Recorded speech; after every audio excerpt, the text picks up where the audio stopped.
अगर आपको मैथ से डर लगता है, मैथ में इंप्रूव नहीं हो रहा है आपको, तो ये वीडियो आप ही के लिए। अगर इस वीडियो को देख लेंगे तो आपका मैथ में क्या होगा, इंप्रूव होने लगेगा। अगर आपको मैथ में 95 प्लस नंबर लाना है, तो ये आपको क्या करेगा कि नंबर आपको इंक्रीज करने में ये वीडियो आपको हेल्प करेगा, क्योंकि इसमें बताया जाएगा मैथ के कंसेप्ट को एकदम बिल्कुल स्टेप बाय स्टेप और बेसिक से बताया जाएगा, एकदम जीरो लेवल से बताया जाएगा। इसीलिए क्या होगा, इस वीडियो को छोड़ना नहीं है, पूरा देखना है आपको। इस सवाल के सारे कंसेप्ट आपको क्या होगा, क्लियर होगा। सबसे पहले सवाल हम पढ़ेंगे कि सवाल क्या कर है कि एक नगर में टैक्सी के भाड़े में एक नियत भाड़ा के अतिरिक्त चली गई दूरी पर भाड़ा सम्मिलित किया गया है। 10 किलोमीटर के लिए भाड़ा 105 रुपया है तथा 15 किलोमीटर के लिए 155 रुपया है। नियत भाड़ा ज्ञात कीजिए और उसके बाद प्रति किलोमीटर भाड़ा ज्ञात करना है, और ये भी बताना है उसके साथ साथ कि 25 किलोमीटर अगर आप यात्रा करते हैं तो आपको कितना भाड़ा देना पड़ेगा। सबसे पहले ये समझिए कि आपको एक चीज क्लियर कर दिया है कि अगर आप 10 किलोमीटर जाएंगे, 15 किलोमीटर जाएंगे, 20 किलोमीटर, तभी आपको एक फिक्स भाड़ा देना पड़ेगा, जिसको कहा जाता है नियत भाड़ा का। इसमें देखिए यहाँ पर दिया गया है नियत भाड़ा।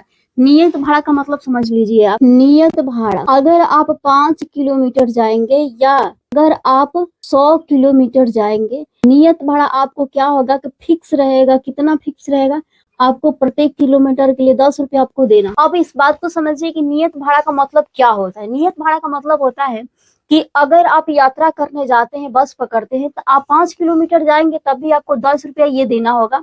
अगर आप 1 किलोमीटर जाते हैं तब भी आपको 10 रुपया देना पड़ेगा। अगर आप 10 किलोमीटर जाते हैं तब भी आपको देना पड़ेगा। अगर आप 100 किलोमीटर जाते हैं तब भी आपको 10 रुपया देना पड़ेगा। क्यों देना पड़ेगा, ये आपका फिक्स नियत भाड़ा है। अब क्या करना है, जब 1 किलोमीटर जाएंगे तो 1 किलो का 10 रुपया में भाड़ा जोड़ लेगा। फिर 5 किलोमीटर जाएंगे तो 5 किलोमीटर का आपको भाड़ा देना पड़ेगा, और 10 किलोमीटर जाएंगे तो 10 किलोमीटर का आपको भाड़ा देना पड़ेगा किलोमीटर के हिसाब से। लेकिन ये 10 रुपया आपको फिक्स की देना होगा। तो आपको ना तो नियत भाड़ा पता है, ना प्रति किलोमीटर का भाड़ा पता है। तो हम सबसे पहले क्या करेंगे कि यहाँ पर लिख लेंगे, क्या लिखेंगे, हल। हम क्या करेंगे कि हम मानेंगे कि माना नियत जो भाड़ा है कितना है, मानेंगे कि माना नियत भाड़ा, क्योंकि हमें तो पता नहीं है ना कि नियत भाड़ा कितना है, प्रति किलोमीटर का भाड़ा कितना देना पड़ रहा है, लेकिन नियत भाड़ा आपको फिक्स है। इसीलिए हम क्या करेंगे, पहले मानेंगे कि माना नियत भाड़ा कितना देना पड़ता है, 100 रुपया देना पड़ता है। ठीक है, 100 रुपया इसलिए मानेंगे, हमें पता नहीं है। आप यहाँ पे ABCD जो भी आप अपने हिसाब से मान सकते हैं। उसके बाद आपको फिर दूसरा क्या है, प्रति किलोमीटर का भाड़ा है। क्या है, देखिए यहाँ पे एक नियत भाड़ा निकालने के लिए एक प्रति किलोमीटर का भाड़ा पूछा है, तो हम मानेंगे प्रति किलोमीटर भाड़ा। क्या मानेंगे, प्रति किलोमीटर भाड़ा जो है वो कितना है, Y रुपए है, ऐसे मान लेंगे। अब इसके बाद हम समीकरण बनाने के कंसेप्ट को समझेंगे, कैसे हम समीकरण को बनाएंगे।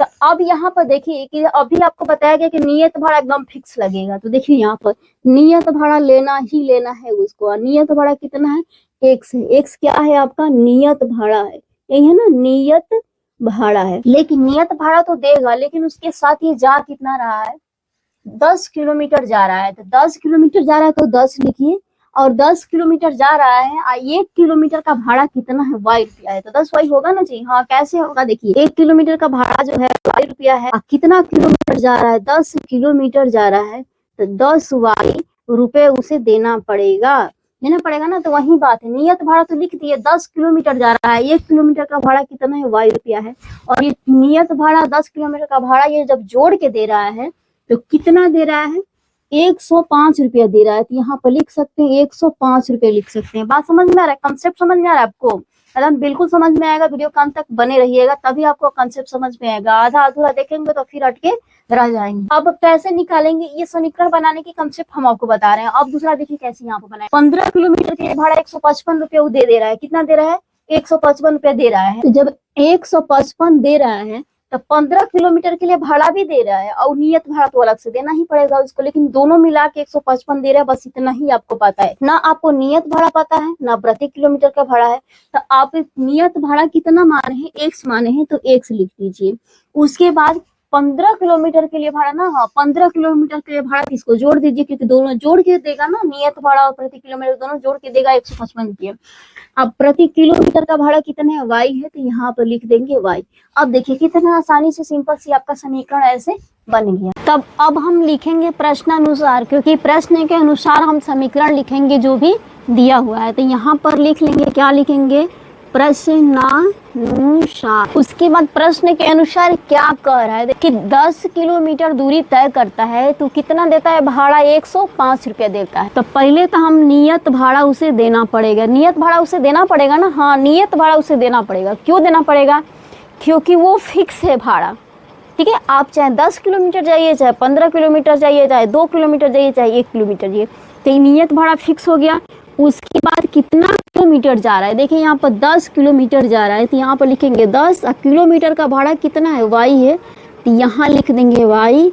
अब बराबर में कितना है, 105 रुपया दे रहा है, इसलिए हम दोनों को जोड़ के कितने के बराबर करेंगे, 105 के बराबर करेंगे, और इसको हम मान लेंगे समीकरण नंबर 1 मानेंगे। उसके बाद जस्ट वैसे ही इसमें भी क्या होगा, नियत भाड़ा भी रहेगा, क्योंकि सब में नियत भाड़ा आपको देना ही है। अब उसके बाद कितना किलोमीटर दूरी तय करता है, 15 किलोमीटर तय करता है, तो प्लस में लिखिए 15। उसके बाद किलोमीटर का भाड़ा कितने, वाई है, तो यहाँ पर हो जाएगा 15, वाई हो जाएगा। अब देता कितना भाड़ा है, दोनों 15 किलोमीटर जाता है, नियत भाड़ा 15 किलोमीटर का भाड़ा जोड़ के कितना देता है, 155 रुपया देता। तो यहाँ पर लिख दीजिए 155, क्योंकि बराबर में जोड़ के इतना पैसा वो देगा। अब जब ये निकल गया तो इसको मान लीजिए समीकरण नंबर 2 मान लीजिए। जब समीकरण 1 निकल गया, समीकरण नंबर 2 निकल गया, तो अब हम क्या करेंगे कि अब हम समीकरण नंबर 3 बनाएंगे, क्योंकि प्रतिस्थापन विधि से हल करने के लिए समीकरण कितनी चाहिए, 3 चाहिए, तो हमें तो 3 तो बनाना पड़ेगा ना। तो 3 बनाएंगे कैसे, 2 से हम निकालेंगे 3 को, तो x का वैल्यू निकाल लेते हैं। तो ये हो जाएगा x बराबर में, देखिए 155 हो जाएगा, ये प्लस में है तो इधर माइनस में आ जाएगा, कितना हो जाएगा, 15 वाई हो जाएगा। अब देखिए x का वैल्यू निकल गया। अब हमें क्या करेंगे, कंसेप्ट को एकदम बिल्कुल बारीकी से एकदम पकड़ के चलेंगे कि जब 2 से हम समीकरण नंबर 3 बनाए तो इसको लिख देंगे यहाँ पर समीकरण नंबर 3, और ये जो x का वैल्यू है हम ले जाके 1 में पुट करेंगे, क्योंकि ये समीकरण नंबर 1 में रखेंगे, ठीक है। 2 में हमें गलती से भी नहीं रखना है। क्यों नहीं रखना है, क्योंकि 2 से ही 3 बना है, ये बात का ध्यान। तो यहाँ पर लिखेंगे x का मान समीकरण किस में रखने पर, समीकरण 1 में रखने पर, तो लिखेंगे समीकरण 1 में रखने पर। तो अब समीकरण 1 क्या है, इसको हम पहले उतार लेते हैं। तो ये क्या है, x अब प्लस में 10 वाई बराबर 105 है, और x के जगह पे हम क्या करेंगे, ये वैल्यू लिखेंगे। देखिए x के बराबर कितना, 155 माइनस 15 वाई है, तो हम x के जगह पर उतना उठा के रख देंगे, बाकी जैसे है वैसे ही रहेगा। x के जगह पर कितना, 155 माइनस 15, तो यहाँ पर लिखेंगे कि 155 माइनस 15 वाई, अब प्लस में। देखिए अब x के जगह पर ये लिखा गया 10 वाई का, ये 10 वाई रह जाएगा, अब बराबर में ये क्या हो जाएगा, 105 हो जाएगा। अब इसको ध्यान से समझिए कि 155 है, ये 15, ये वाई। अब इसको हम कैसे कैलकुलेट करेंगे, इस बात का ध्यान रखिए। देखिए ये वाई में है, ये भी वाई में है, तो वाई वाला 1 में घटाएंगे और अंक वाला क्या चला जाएगा, अंक में चला जाएगा, इस बात का ध्यान रखना है। तो वाई वाले 1 में जोड़ेंगे तो 15 में से 10 घटेगा, क्या बचेगा, माइनस में 5 वाई बचेगा। ये क्या हो जाएगा, 105, ये प्लस में है तो इधर किस में आएगा, माइनस में आ जाएगा, तो लिख देंगे क्या, 155 लिख देंगे।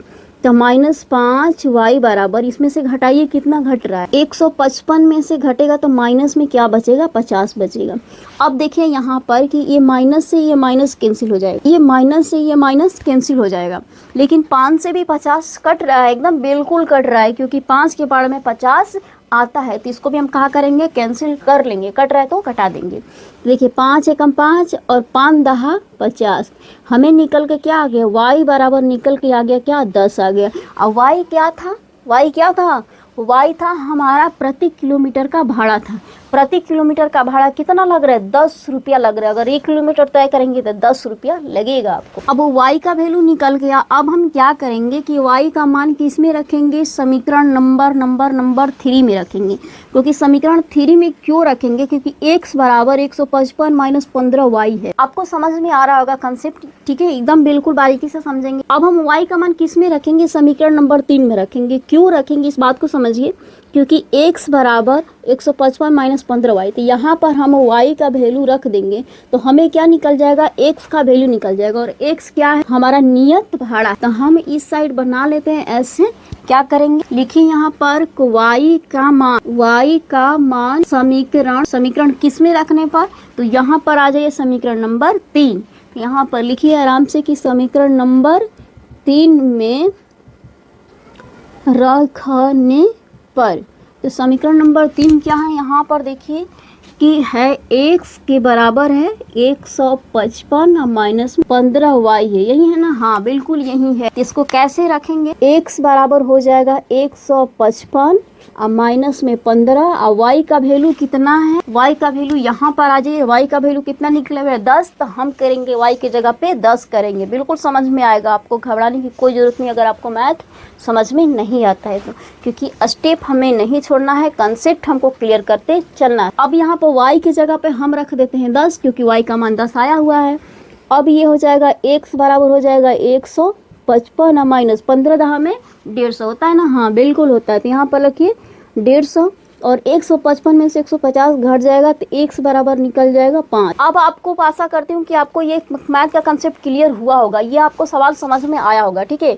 अब x का वैल्यू निकल गया और x क्या था, x क्या था देखिए यहाँ पर x था नियत भाड़ा, तो हम लिख देंगे कि नियत भाड़ा 5 रुपये और प्रति किलोमीटर भाड़ा कितना था y रुपये, और y का वैल्यू क्या निकला 10 निकला, तो लिख देंगे प्रति किलोमीटर का भाड़ा 10 रुपये। तो यहाँ पर आराम से लिखिए कि नियत भाड़ा बराबर कितना आया 5 रुपये, और उसके बाद प्रति किलोमीटर का भाड़ा माने थे ना, तो यहाँ पर लिखिए कि प्रति किलोमीटर भाड़ा बराबर कितना है, प्रति किलोमीटर भाड़ा y माने y का वैल्यू 10 है, तो यहाँ पर लिखिए 10 और भाड़ा है तो रुपये में लिखना नहीं भूलना है, ठीक है ना, कि 10 लिख के छोड़ देंगे बस नंबर गया स्वाहा।